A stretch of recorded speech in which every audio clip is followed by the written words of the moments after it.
introduce the next guest speaker. He's done this to me a few times. I remember once I was having breakfast with Ben Bover and his wife. He was supposed to do a TV interview, a 45-minute TV interview. I just drank half a pot of coffee and was told, Rich, you've got to take over the TV interview for Rick. Get down to the TV studios. I said, when? Now. So I'm doing a 45-minute TV interview in Las Vegas whilst trying to hold in half a pot of coffee. Needless to say, when I first started coming to the ISDCs, there were several members of the board who said, beware, the dark side are here, and they will try and recruit you away from us.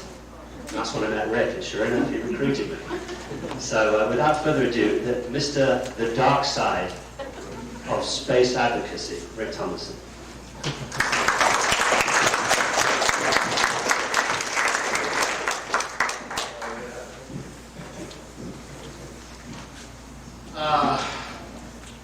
Just to carry it on, welcome to the revolution.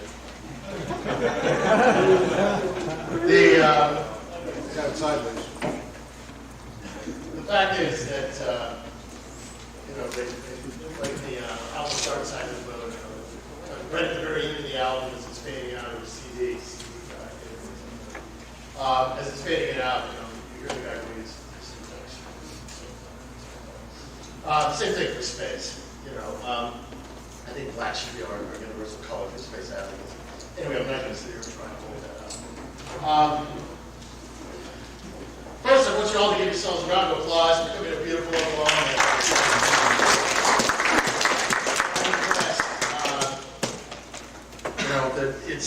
The cause keeps rolling. No matter what, up, down, in, down, we keep going, and that's very exciting for me to see. There really is a dream out there. There's a dream that is as grand as any dream that anybody's ever had. There's a passion to reach that dream. There's an excitement in our hearts. And that's where the dream actually does reside. It isn't out there. It is in here, in us. And many of us have carried that dream forward for many, many years. I look around this room and I see people that I've known for far too long. Or maybe the other way around. They've known me for far too long from their point of view. But we keep slugging, we keep fighting. And it's because we have an intention that is grand, an intention that is beautiful, an intention to open space to human beings, to the life of this earth, to carry life to worlds now dead. Now, is there anything more grand and ambition for a culture than that? To expand the domain of life. Yet, we have a tendency to get off track. Every few years we do. Some of us within hours of waking up. We get off track because we don't know who we are, really. We forget who we are. Now, recently in the magazine Popular Science, I was able to spend some time with this writer. A lot of times I throw out crazy definitions because I'm trying to get a handle on who we are and what we do. And I want to be able to encapsulate it in my mind, or shall we say, put it into the length of a bar conversation where you can just instantly try and put things together for people. And he was asking me to break down what I thought the space movement was. And I came up with three major divisions of the space movement. And so that we can sort of create a groundwork or a framework for where we are coming from in this group. The first group is what I call the Saganites. Now the Saganites look out into space where billions of billions of stars, and it's big, and it's grand. Be proud of God's work. It is amazing, it is huge, it is fantastic. Don't touch it. Don't touch it.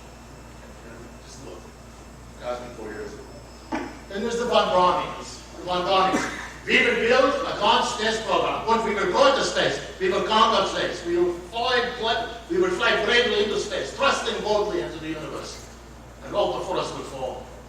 And you will sit at home on your television, watch us on your television set, and be very, very proud of how your tax dollars are spent and how your country is moving into space. The Von Braun vision. Then there's the O'Neillian vision. The O'Neillian vision is to take the tools and imagination, your imagination, and the tools you can develop, move outward, and use the resources that God has put out in the universe for us, and create that expanded domain of life. Expand the bubble of life beyond this earth. It's almost a Gaian vision of reality. That's where we come from. We are the O'Neillians. Yes, von Braun helped found this organization, or one of the organizations that became this organization. And in its time, the von Braunian approach to space was appropriate.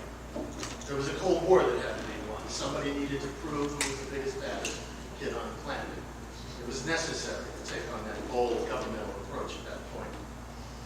But I have to tell you, folks, only O'Neillians, only people from this movement can settle space. Only the people can open space. Frontiers, as I like to say, are settled by the people, supported by or in spite of their governments. That is who we are. Now, there's other O'Neillians out there, building rocket ships, space hotels, running contests, doing all kinds of things. These are a group that I call, again, handy bricks, handy vandy, back to space. I call it the alternative space movement, or alt.space, alt space. The reason we came up with the name was it's an alternative to space, and the dot part came in because a lot of the money came from dot-coms, or the dot-com generation. The dot can fall away, it doesn't matter. It is alternative space. Now, what's interesting is the alternative space movement represents a split in the genetic line of space. It's as if there was this progenitor race, the Australopithecines, the Zinjanthropus in the valleys of Africa, that split into two races. One was called Neanderthal, and along the line came a group called Cro-Magnon. Now, the Neanderthals don't adapt very well. They still do the same things over and over and over again, and eventually are probably heading towards extinction. Cro-Magnons adapt. They move, they're flexible. You know, one of the actual physical differences between Cro-Magnon and Neanderthals. Neanderthals couldn't sweat. They were designed for a particular climate. They couldn't migrate into places where they could be able to dissipate heat. But we have seen a split in the genetic line of space, and it's happening right now. There are different goals between this split.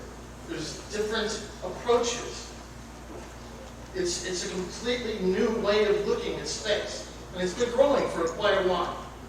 And I'll come back to the Cro-Magnon side of things in a minute, but for right now, we're going to start where this program did start, where this national agenda, this international agenda of open space did start. And we're going to start with where the Neanderthals are. Now, by the way, I have to tell you, recently the president made a very bold speech. I was very excited about it, and it was very interesting to me.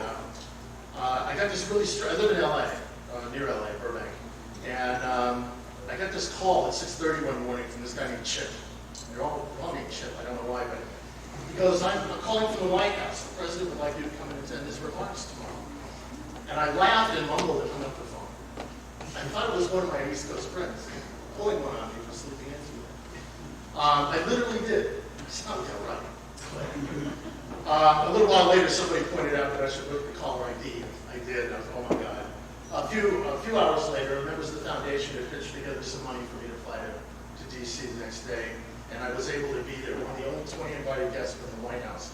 We still don't know why, except I think that guy who just spoke at lunch may have, interestingly, had some things to do with it. We don't know if it's because we've been calling for the shuttle to be taken or canceled. We've been calling for the space station to be handed off. We've been calling for a return to the moon and on to Mars. Or is it a case of keep your enemies closer? One of those two, we don't know. But when I looked into President Bush's eyes, I saw a guy who meant what he said. I agree with what Courtney said. President Bush believed what he said, and he meant it on a grand scale, from a level of vision, from a level of passion. But he was talking in a domain inhabited by the Neanderthals, who could not hear what he had to say, who could not even understand what it was he meant. One of the great indicators of that is 2 weeks later, they announced they were going to kill the Hubble telescope. Now, the president had just announced a bold initiative to send human beings bravely out into the universe at great risk to life and limb, to expand the human domain, where people would die in the realization of this dream, and NASA 2 weeks later says, no, we have to kill the shuttle, it's too dangerous. I mean, the Hubble, it's too dangerous. We can't do that. Somebody might die cleaning that lens. Think about it. Complete contradiction, a complete inability to understand what their boss had just said. And that's what's happening now in the space agency. The president's vision of permanence, the president's vision of us going and establishing ourselves throughout the solar system, is being translated into that Neanderthal language. There have actually been some discussions at NASA as to whether they could declare occasionally visiting an outpost on the moon as human permanence. Those discussions are underway. Okay, they've rolled it into their own listening, as it were. They've shifted some of the things they were doing to sort of look like maybe kind of what the president was saying. And oh, by the way, I'm developing a beautiful kitchen sink over here, and I'm sure it fits into the program. Because you're going to need a kitchen sink, especially a platinum-plated $10 million kitchen sink. Because it's astronauts, and they need that kind of thing. A perfect example, there was a program we fought against for years called the Orbital Space Plane. There was one person on the internet called it the Orbital Stupid Plane. We fought against this program, a $10 billion effort to basically keep the corporate masses fed. And, we were starting to win on that. We were starting to really get Congress to look at it. I remember sitting at a hearing with my friend Bob Zubrin, and several of us with Senator McCain, asking us, and we all agreed, from all different spectrums, we agreed, no more orbital space plane, kill it. The president makes his announcement. Now, I go to the Lockheed Martin website. The Lockheed Martin website is replete with images of what a friend of mine, Tim Kiger, who works in Washington, calls ACVs. These are what we call artist conceptual vehicles. Okay, because you have to have an acronym. Artist conceptual vehicle, look good but will never fly. I went to the Lockheed Martin site. Now, that site, weeks before, had illustrations of the orbital spaceplane with captions underneath. Within a couple of weeks of the president's announcement, I go to the site. The pictures are there, and now the captions say CEV. Same exact images. Whoop! Wave the wand. Boom, now it's a CEV. Now, we have some ways of hope, because it's incremental. And if you're a Neanderthal, there's a slightly different way of making a fire, then that's great. You're still doing it the way you had forever. And so we have brought in this great admiral, Snidel, to help kickstart the transportation systems. Now, I recently saw a chart of their plan. Admiral Snidel had been partially in charge of the program that produced the Air Force's F-22 multi-mission aircraft, a brilliant military achievement for a very expensive multi-mission, fairly specific use, in other words, a military use vehicle. And what they've got on the screen when they're giving their presentations is they show how the teams will be funded to do studies. Those studies will lead to down selects, which will lead to down selects, which will lead to down selects between two players. That's who they are. And they will from there choose the F-22, the CEV, for to handle everything we need to do from here to the moon and Mars and back. But folks, we don't need a fighter. What we need is a UPS truck. What we need is a taxi. What we need is a car. What we need is a station wagon. What we need is an 18-wheeler. What we need is a 737. What we need is a cargo container. What we need is an oil tanker. We need all of those because we're talking about expanding civilization, not a single elite core of semi-militaristic people called astronauts. We're not taking space, we're moving out into it. And all of the needs and cultural diversity that we have around this planet has to expand with us into space. And therefore, the sorts of infrastructure that are necessary to fulfill, to feed, to care for that culture also have to go with us. And folks, look out the door. There aren't 25 different color variations of why F-22 is driving up and down the street. Okay? It is our culture we are taking into space. So, what are we, oh, by the way, the words Moon, Mars, and Beyond, NASA itself has already pretty well dropped that. They're not really talking about Moon, Mars, and Beyond now. It's become sort of the space exploration vision. And keep watching it, the water will get thinner and thinner as we go on. In fact, recently, I heard, and I'm paraphrasing, so don't quote me on this, but that Administrator O'Keefe at NASA, in front of the Aldrich Commission, which I'll get to in a moment, said that this is a new kind of space program we're looking at. One that really doesn't necessarily have goals or milestones. Well, you know, putting on my best Daily Show hat, I could just see them sitting there at the Daily Show announcing that the NFL has decided that football games will no longer be judged on scores. Wall Street will no longer judge corporations on their achievement of financial goals. Universities will not be judged on their graduates. And by the way, if you climb Everest now, you will not be conquering Everest. You'll be an Everest participant. No goals. So how do you tell where you're getting? Very convenient. Now, for the last few years, we've been going in circles around space, around the Earth. We really haven't had any goals, but now we're going to not have any goals on purpose. And we'll keep developing that kitchen sink, and we'll keep developing the hardware for the porch swing, and we'll keep developing the wheels for the car, and maybe we'll put it all together someday into a useful habitat and transportation system. Now, contrast that with the alternative space movement. Think about this. You have a group of people putting their own money, their own reputations on the line, with clear goals, at the lowest possible cost. Oftentimes, a combination, and a masterful combination, of the highest innovative possible technologies and the lowest off-the-shelf technologies that only use it each where necessary. And doing incredible things.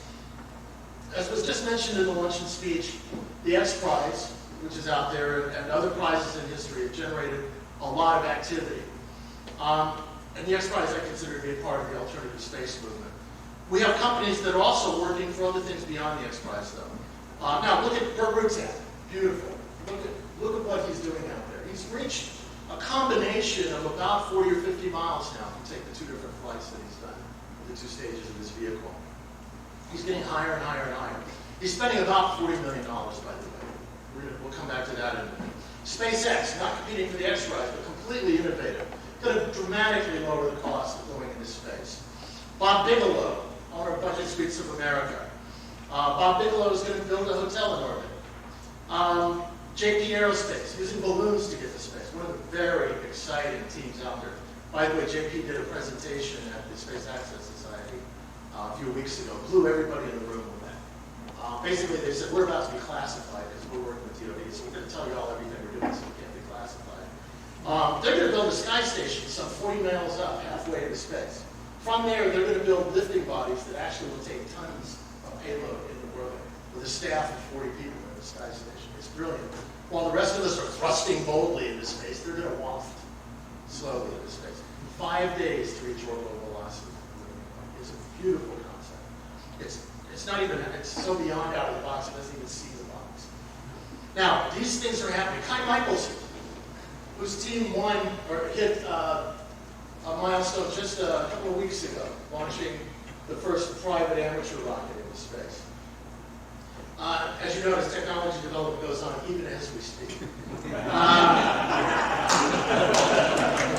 Now, what's interesting to me is, again, NASA's goal is not human settlement. Let's be clear about that.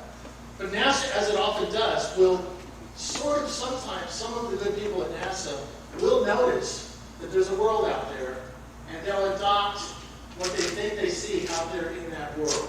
And they'll bring it into NASA and change it into what NASA's about at the time. It's almost like a cargo cult where they, you know, the natives in the Polynesian islands would see planes fly over and occasionally neat things would appear on the ground that had dropped out of those planes. So they thought they built like replicas of airplanes and this and that on the ground with the gods would drop these great things on them too. They totally missed the point of what was going on.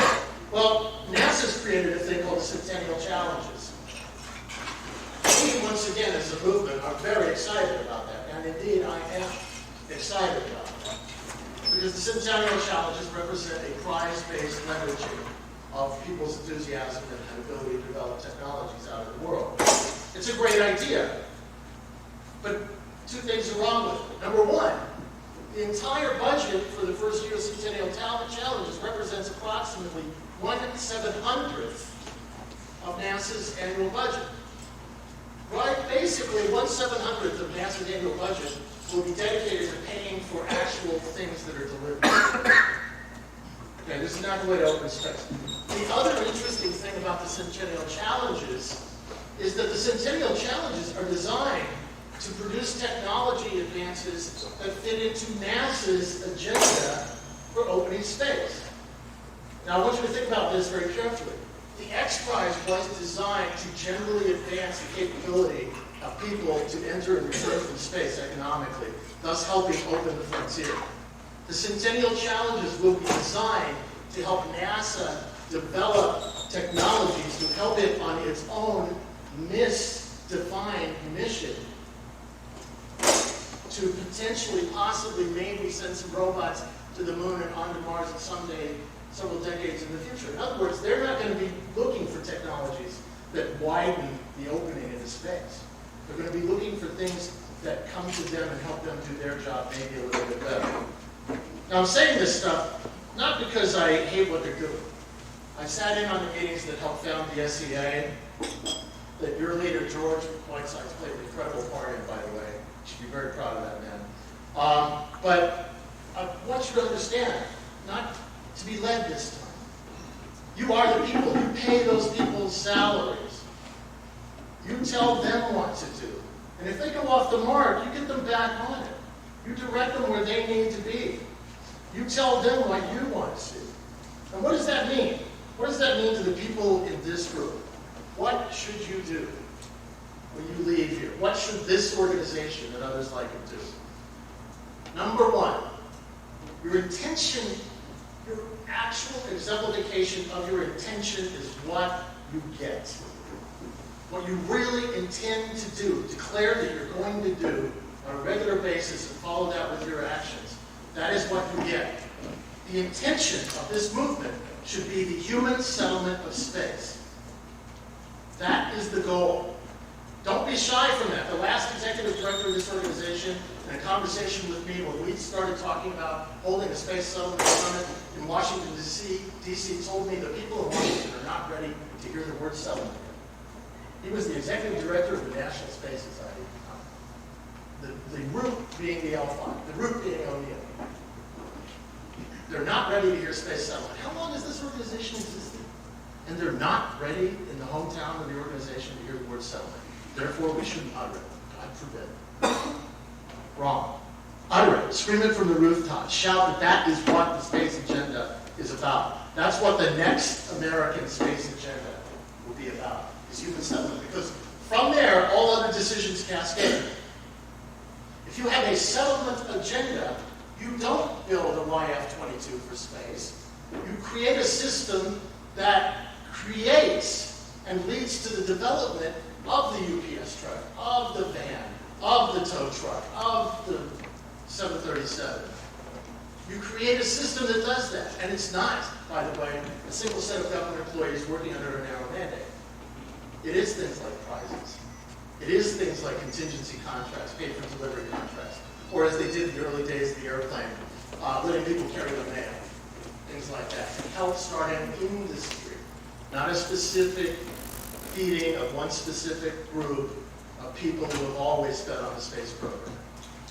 You bring it out to the people, you let the people get involved. It's the difference between in the age of the development of the computer, when we took the computer and the internet, and which was done by the government, and handed it to the people, and look what happened. If we had done with those, as we've done with our space program, we would have a fleet of 4 or 5 computers called Discovery, Challenger, Columbia, run by computernauts in a federal computer facility, still using punch cards, with people lined up for 100 miles with their idea that maybe if the military doesn't walk them off the line, they can go in and try and develop a new punch card. If they get interesting data, perhaps in 2 or 3 years, they might be able to get back in line if they're not bumped out of the line again. And then develop that incrementally again.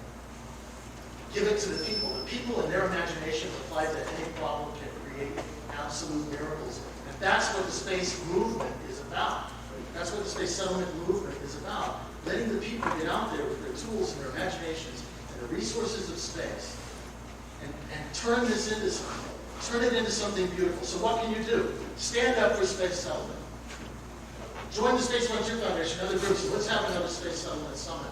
We had one a couple of years ago that was partially written out in the Popular Science Let's all get together and declare we're for settlement. By the way, that crosses a lot of lines. Bob Zucker's for settlement. I'm for settlement. We even got Bob recently to start uttering the word moon. We had to hold his mouth and kind of go, we got it out of him. And he's acknowledged that there is something up here in the sky that's not just a hole. And I tell you what, we're working together. You may see us debate tomorrow and have some fun with some technological issues, this and that and the other, and we'll have some fun with the transportation debate that Mark Hopkins has savagely forced us to do. But we are moving in the same direction. And let's have another space settlement summit. Let's absolutely tell our congressional leaders, our Senate leaders, our leaders in Washington, our leaders in the White House, that space settlement is the goal of the human space agenda in space. And nothing else will do. If space settlement is not the goal of human space activities for America, cancel it and send robots. Why not? There's a great argument that robots do this science. They're a little slow, but they work. But they don't breathe, and they don't dream, and they don't expand civilization, and they don't carry the seeds of life. And they don't appreciate the universe, and they are not a part of God as we are. We are the eyes, ears, hands, feet, touch, taste of God. And it is up to us to go into the universe and report there and see there and enjoy there what has been created. What we have created, and what part of that creation we are. We should do that. I'm very excited about that.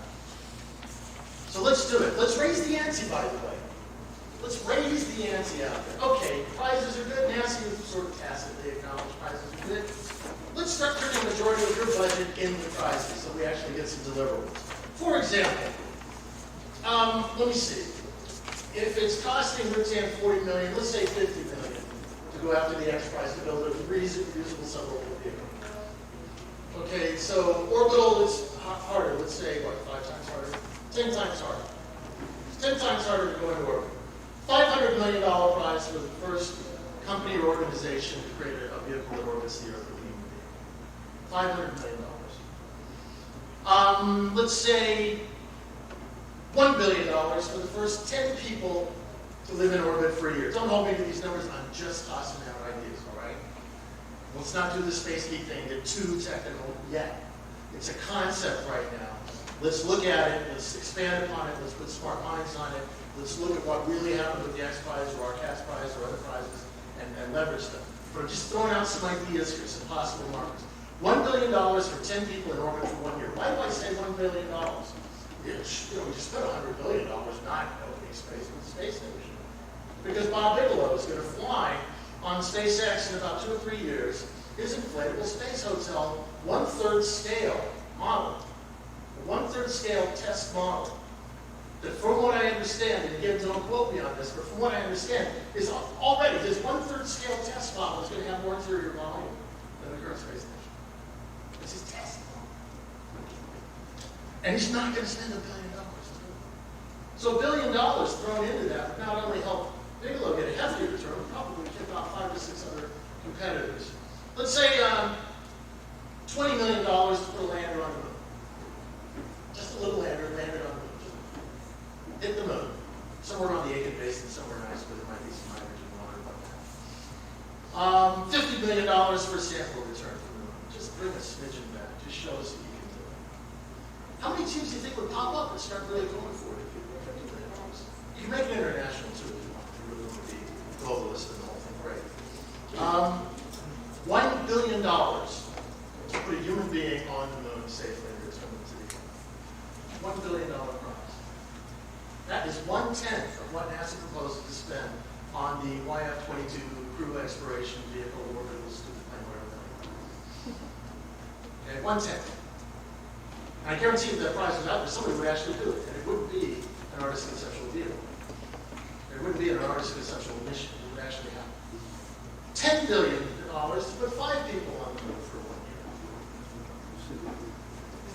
Just expanding, projecting. Let's say you were doing this in stair-step fashion, so you've already chewed away at some of the infrastructure. You've already got an orbital transportation system because you put a $1 billion prize out there, and I mean a $500 million prize out there. So you've got 5 or 10 companies competing to carry you to orbit, You've got the housing in orbit because you put a prize out there for your orbital housing systems. So you've got that. You've got people living out there looking for reasonable employment and ways to justify rent on facilities they're in. So the costs start coming down as you move out on the boat. We're not just saying 10 billion from a standing start. So the numbers really start to make sense a little more. $30 billion, 5 people on Mars for 1 year.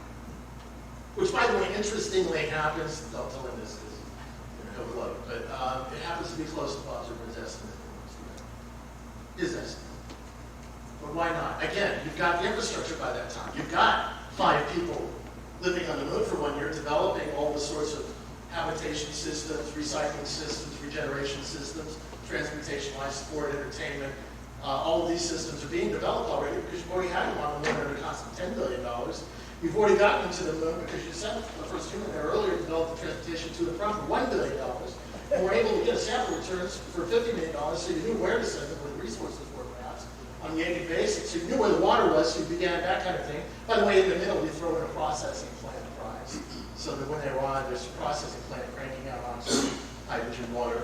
And you've already spent $1 billion to put 10 people in orbit, so you've got people up there living and working, and you spent $500 million to open up the orbital domain, which means you've got 5 or 6 companies.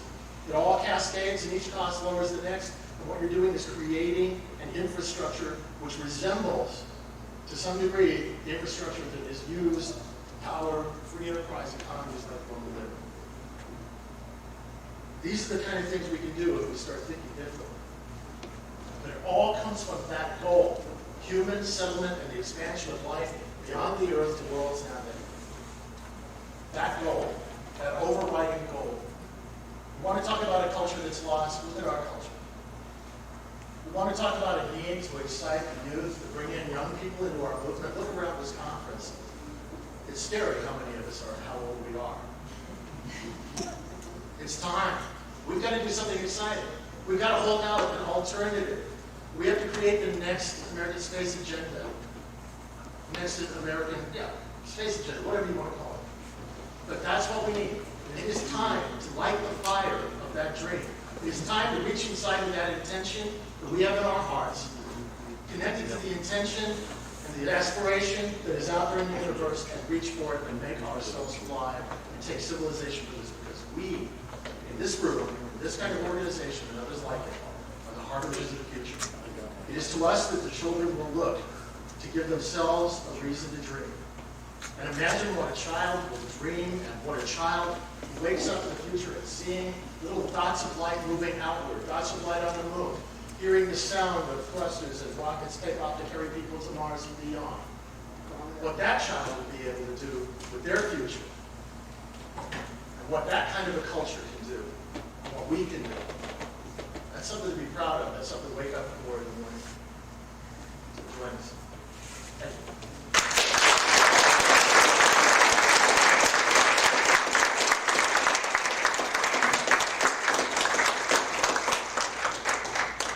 I didn't fill up the whole time. Anybody want a question? Sir. In their zeal to win the prizes that you mentioned, many of the competitors may take shortcuts, and these shortcuts may actually lead to catastrophes and disasters, and people may get killed, and that may reflect back on the government. The government may be blamed for not overseeing these competitors properly, which may have a very bad effect on the program. Do you think that's a concern? I think it's a very valid concern. One of the things that was suggested at our first day of the summit to go into the second was a training session. Peter Diamandis and a couple other people suggested it. So that we take the leaders of the organizations and put them in front of mock interviews so that we would know what to say. This kind of thing happened. In fact, the thing that caused the original Space Settlement Summit was the morning that Columbia blew up and fell down on my neighborhood in East Texas, by the way. My niece and nephew were outside when it happened. When it was happening. It actually fell in my alma mater, Nacogdoches. So I had an interesting connection there. One of the first people I called was a fellow named Dennis Tito. And I said, Dennis, turn on your TV, because you always call 3 or 4 people in this disaster. I think I called George Loretta and Dennis Tito. And Dennis, we were watching for several days as many of us became sort of puppets rolling in and out the rotating doors of the media trying to comment on this. And we began to realize that we were all saying different things. And we needed to get one message together, a cohesive, coherent message, as to why these people died, as to what this was all about, what this grand challenge was about. And that's where the Settlement Summit came from. And what I'm saying here is we need to get a message together that says people will die. Not only the people who fly will die, but some of these things, we actually fall down and hit somebody's house. And you know what? As terrible as that sounds, that's okay. You know, Billy Joel recently ran a car into a house. Now, that doesn't mean you ban rock stars from driving old cars. Okay? There is a cost to the civilization moving ahead. And as non-PC as that may sound, statistically, factually, based on the data, people die for progress in advance. People die on highways, we don't ban cars, we create economic systems, such as insurance rates and things like that, to deal with those things. We have to carry that message out. So when something happens, and it will, and somebody will die, and it will be terrible, and I'm not saying it won't, you have to call up your local media, everybody in this room, get on that phone, and call them and explain to them why it was important, why these things would happen, and the context for which they happen. But it will happen. I think your point about the government, yeah, there'll be some knee-jerk reaction. And, you know, that's just to be expected. We live in a culture that just sometimes doesn't make much sense. And, you know, people will get upset about things like that and overreact. And we have to be ready to fight them. I hope that someone is. Sir? Final flag is aerospace, government liaison. And damn nice guy. I said that before you grew up. Without, I agree with the bulk of Rick's message here, but I have to take exception that it's okay to kill people who are not involved. My job is to make sure we don't kill people who are not involved. My job is also to satisfy the Federal Aviation Administration that we are not going to kill people who are not involved. Yeah, and I look forward to the day when we do that without violating the terms of our launch license, because that will mean we're flying 1,000 times a day. I totally agree, and I know what he's been through for the last months dancing with the FAA. So anything I say has nothing to do with any association with any of those particular companies that actually have to get these things passed. And yet, there will be car accidents on the highway, and innocent people will get hurt if you don't shut down the highway. It's a subtle argument, and not one I'm going to like trounce on all the time, but we have to be aware that there's a cultural cost to these things. Sometimes the elevator doesn't work. You don't shut down all elevators everywhere else. So we have to be careful with that. By the way, I want to make a point, which you actually touched on in a way. Many of the things that we need to say, the actual companies that are doing this work can't say and won't be able to publicly endorse. Because space, to some degree, is still a company in town, and they have to deal with that company called the U.S. government. And they're not going to be able to jump up and say, yeah, space settlement is why we're doing this. No, they're not going to be able to do that. And you have to understand that. We're fellow travelers. There has to be a little deniability in there. But that's the way it's got to be. I've worked with a lot of these companies for many years. And I understand that. And I think they understand that some of us have to climb up in the trees and shoot. Any other questions, please? Rich? Can you tell us what the Space Frontier Foundation is doing for the rest of the year? Yeah, we're going on. No. We're going to Disneyland. First of all, let me, another quick aside. Space Frontier Foundation is not a competitor with the National Space Society. There have been that discussion in years past. That is not the case. We are a different sort of organization entirely. We are very small. We don't have ambitions of growth. We don't have large intake mechanisms, that type of thing. We're closer to, and some of my friends will kill me for saying this, but closer to a think tank, a policy-driving organization. We happen to hold a couple of fun conferences in here, leading into your answer. First of all, how many people here are advocates or members or involved in the Space Frontier Foundation? Very cool. We're more of a network, by the way. Almost 2/3 or 3/5, 2/3 or 3/4 of the alternative space companies out here are either run by, financed by, or partially staffed by the foundation. It's just a shared belief set. One of our key beliefs is go out there, roll up your sleeves, and do something. Your new executive director is as was the executive director of Pat Ash a few years ago. So we're not exclusive. We want to support each other. We want to support you. Along that line, we're having a Return to the Moon conference on July 18th, I think. 16th to the 18th. In Las Vegas. You are all invited. If NSS wants to have any private meetings, additional rooms or whatever, let us know. We'll give you a room. You guys can have some committee meetings, whatever you want to do while you're there. We're here to support each other. We have to come together. It's going to be great. We've got Jim Cameron coming, Courtney Stadd, George Miller, who helped lead the return of the First Moon program. Andy Chapin and I are the chairs. And we're adding a lot of people all the time. Please submit papers, by the way. We're interested in interesting papers. Go to the website, spacefrontierfoundation.org, get the RTM signed. In the fall, we're holding the alternative, we call it Alt Space 2004. Alt Space 2004 is going to be on the Queen Mary this year, which is fun for me because I began my space career on a battleship or on the aircraft carrier Trevor, forming the New York L5 Society 100 years ago. And now we're on the other coast, doing a cruise liner. So even I am moving from state-sponsored to commercial. I think you need to make the difference between Queen Mary 1 or Queen Mary 2. I wish it was. We get lost on there, though. It's so big. But we're on the Queen Mary 1, docked in Long Beach. And it's going to be fantastic. And you can go up to the front and show you the world or whatever you want to do. By the way, what we're doing on the Friday event, we're having Space Access Society is running our Friday, which is for the alternative space firms, such as XCOR, one of my favorite companies. They're going to be doing their kind of discussions, talking about FAA issues, AST issues. By the way, there's a piece of legislation, I can't believe I didn't do it. Give me the number. 3752. 3752, which is right now in limbo in the Senate due to some interesting politics. But please go out there and contact your Congress critters, as Tim Kiger would call them, and get them to support that piece of legislation. And this gentleman here can fill you in if you have any questions. What that is, it's about certifying these guys. It's about giving them some legitimacy. Helps to start answering the kind of questions you're talking about. Anyway, Return to the Moon 5 in July, Queen Mary in the fall. Y'all are invited. The Uri's Night people are throwing a party Friday night. So that's going to be a bash because we're going after the youth vote here. Again, Friday is all alternative space. The second day we're going to have a space settlement session. Steve Wolf, hopefully will be involved in that in a big way. Steve, by the way, you should know, helped lead the creation of the original Space Settlement Act in Congress.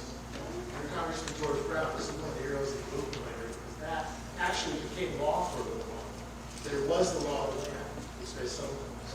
You should talk to him about that for any future plans to try and recreate it or whatever the movement does.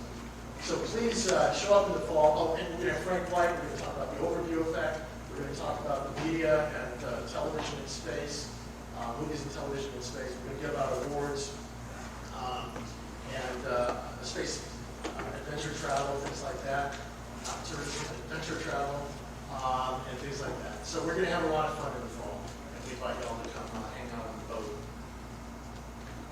Any yes, sir. Going back to the question about people dying in space and prizes and whatnot, be a little cynical. Could you cover a lot of that by simply ripping off Kennedy and adding to the tail of all of those prizes and safely return them to the Earth? No, say that again. No, I'm sorry. In terms of people's concerns about people dying after and stuff, being a little cynical, couldn't you cover your backside by simply ripping off Kennedy and adding to the end of each of those prizes and safely returning them to the Earth? Oh, okay. Sure. Absolutely. Yeah. You know what? I know a few people I'd like to say that. You know. Well, exactly. You can vote them off the aisle or something. Yeah, you're right. Absolutely. Absolutely. We don't want people to die, but we have to be realistic. That's all I'm trying to say there. And be aggressive in our realism. because we are very passive at times in the way we deal with media in our society. And what that happens is you just turn yourself into mush and vanilla. And this is very exciting. And part of the excitement is risk. Anybody else? Any questions?